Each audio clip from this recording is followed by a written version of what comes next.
Bienvenidos de nuevo, mis amados hermanos en Cristo. Un abrazo grande para todos ustedes, esperando que se encuentren como siempre muy bien y bendecidos por el Señor. Hoy tenemos nuestra sexta clase en torno a la búsqueda de la fe, el desarrollo de la fe y cómo encontrar la iglesia de Cristo. Hoy vamos, dentro de estos temas, a continuar hablando del fenómeno religioso.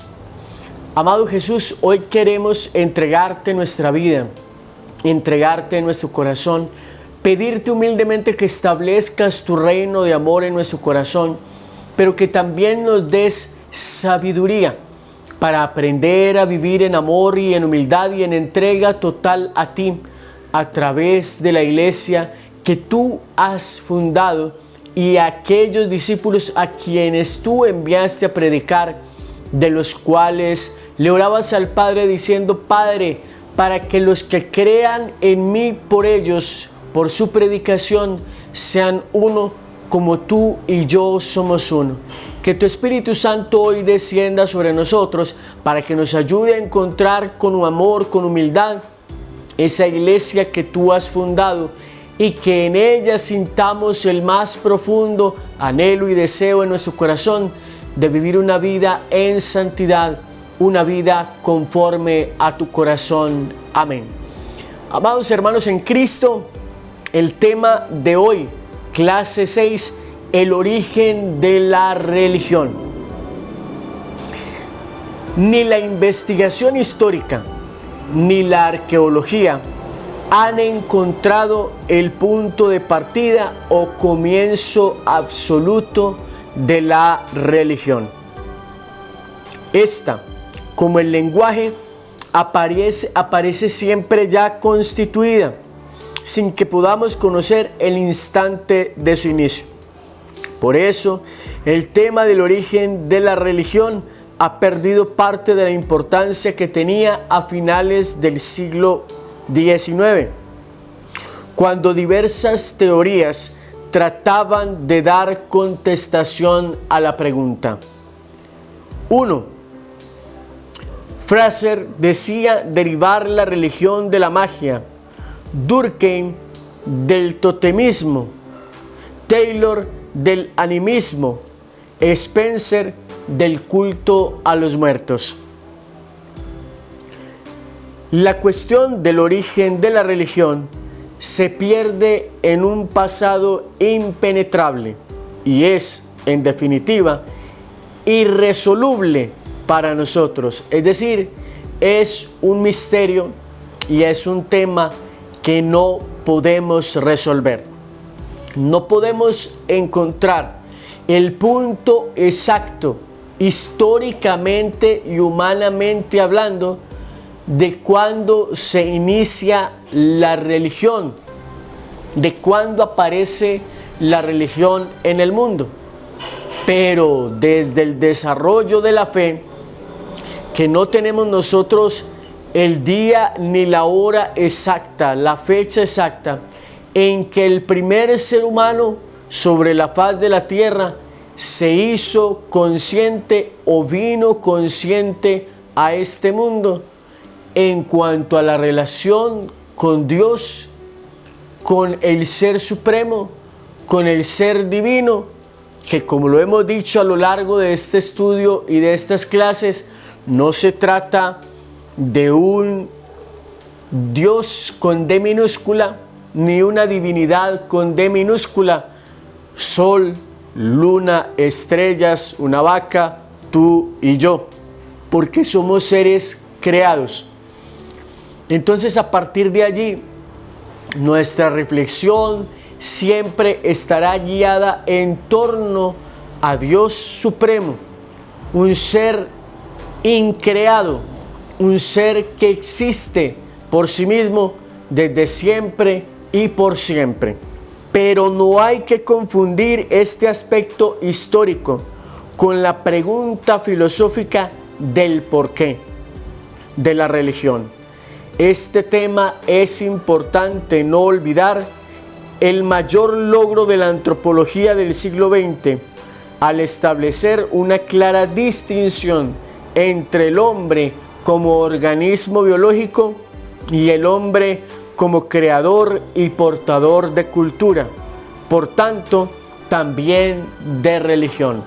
Queridos hermanos, básicamente lo que nos está diciendo este tema en el día de hoy es que no se puede encontrar a ciencia cierta desde el método científico año, día, hora en que apareció el fenómeno de la religión en la humanidad. No podemos encontrar ese día, pero sí podemos entender el hecho de que el ser humano, más allá de su ser existencial como un ser animal o animado, que es el único que se pregunta, el único que busca respuestas, el único que se interroga, porque ustedes no han visto el primer animal que desarrolle su capacidad para hablar y a su vez desarrolle su capacidad de pensar y de preguntarse. Uno puede poner a un loro a hablar, puede poner a un perro a tratar de producir algunos sonidos inteligibles, pero estos actúan por instinto y no están haciendo uso de su razón, aunque tienen un comportamiento inteligente desde su ser, desde su animalidad. Es decir, pueden actuar por instinto, pueden actuar por inteligencia, pero no tienen la razón del sentido de la vida que tenemos nosotros como seres humanos y que nos preguntamos a lo largo de la vida y de la historia sobre el sentido de la vida, el por qué estamos en este mundo, quién nos trajo, cuál es nuestra función en este mundo y cuál es nuestro futuro final, es decir, nuestro destino final. Y a partir de allí entonces podríamos pensar en esa distinción del ser humano como un ser meramente biológico. Las plantas también son seres vivos, también son seres animados, también son seres biológicos, pero no son seres pensantes, reflexivos como lo es el hombre. Entonces, simplemente el hombre es el único que puede tener esa manifestación cultural, esa manifestación de aprender, de retener. Pues obviamente hemos dicho que los animales también tienen conductas que pueden aprender, pero por más que un loro hable, él no es consciente, él repite porque escuchó y repite y repite lo que aprende, pero no desarrolla una capacidad de comunicación con el ser humano. El perro y otros animales establecen desde su alma animal una relación y una comunicación con el ser humano, pero no son ellos quienes están desarrollando un método científico de preguntas y de comunicación lógica como lo hace el ser humano, que por lo tanto al el ser humano tener esa superioridad sobre los animales también es superior ante Dios y por lo tanto responsable de cómo vive su vida, de cómo se comporta en este mundo. El ser humano es el único ser capaz de desarrollar una comunicación real y consciente con Dios. Ahora que estoy diciendo esto, recuerdo de ciertos fenómenos que uno no podría responder por qué se dieron o por qué Dios los permite. Como los animales a veces imitan algunas conductas de los hombres y además de eso, parece ser que a pesar de ser animales, tienen una pequeña instintiva o un reflejo instintivo acerca de Dios, algunos animales. Podemos decir que no todos los animales tienen la misma conducta. El hecho de que un animal se porte de manera, ¿cómo les digo yo? No esperada. ¿Sí me voy a entender? Que tomen una conducta no normal en ellos, nos deja a nosotros entrever que ese ser supremo se está manifestando de una manera sobrenatural en ese animal. Voy a repetirlo un poquito más lento para que me capten la idea. Un perro, una paloma, un burro, que entran de pronto en una iglesia o en un lugar de culto y asumen una conducta de postración, como lo hacen los seres humanos, y que son temas que llaman profundamente la atención, porque uno no ve a la manada de perros yendo los fines de semana o todos los días a la Eucaristía para tomar una posición delante de la Eucaristía o delante del Santísimo. No son conductas normales, ordinarias que se vean en ellos. Por lo tanto, cuando uno ve un perro que entra a una iglesia, se acerca al Santísimo y hace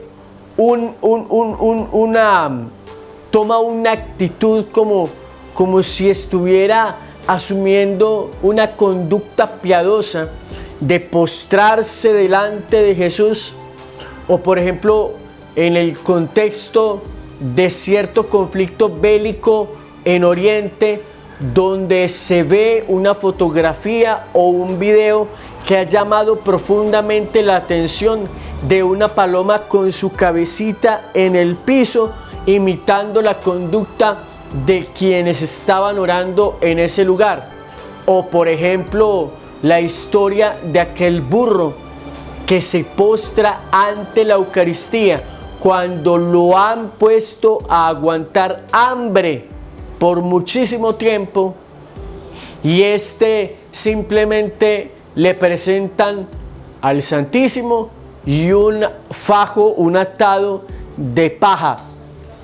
Se espera que el burro inmediatamente vaya de manera irracional hacia la paja, pero antes de hacer eso, se postra ante Jesús Eucaristía.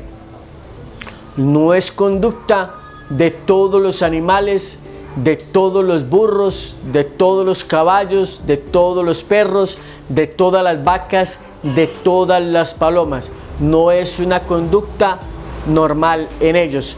Por lo tanto, el ver que este tipo de cosas pasan, que se salen de la lógica humana porque no son conductas naturales, son vistas como conductas extraordinarias a través de las cuales Dios nos está queriendo dar un mensaje a través de ese fenómeno. Queridos hermanos, gracias por estar nuevamente con nosotros compartiendo esta reflexión. Esperamos de todo corazón que la bendición de Dios esté en cada uno de nosotros, ayudándonos a reconocer con humildad este proceso en el cual nosotros estamos relacionándonos con el hecho religioso. Repito, como lo he dicho en otras clases, aunque el ser humano no quiera aceptar, algunos pues, que por temas de ideología, por temas de concepciones mentales, espirituales, dicen: yo no soy religioso, yo soy espiritual. Porque cuando se habla de un ser religioso, se habla de un ser que entra dentro de unos elementos cultuales, de prácticas religiosas, pero huecas y vacías. Es decir, yo estoy yendo a cumplir con un culto, estoy en un conjunto de doctrinas, estoy celebrando una fe, pero no lo hago de manera comprometida y consciente, permitiendo que ese ser supremo me transforme la vida. Conducta religiosa: cumplir con ritos externos sin tener una coherencia y correspondencia espiritual con ese ser que yo digo es Dios. Conducta espiritual, que entre otras cosas también lo dijimos al inicio de este curso. Muchas personas se consideran espirituales, dicen: yo no soy religioso, yo soy espiritual. Pero ¿cuál es la espiritualidad de ellos?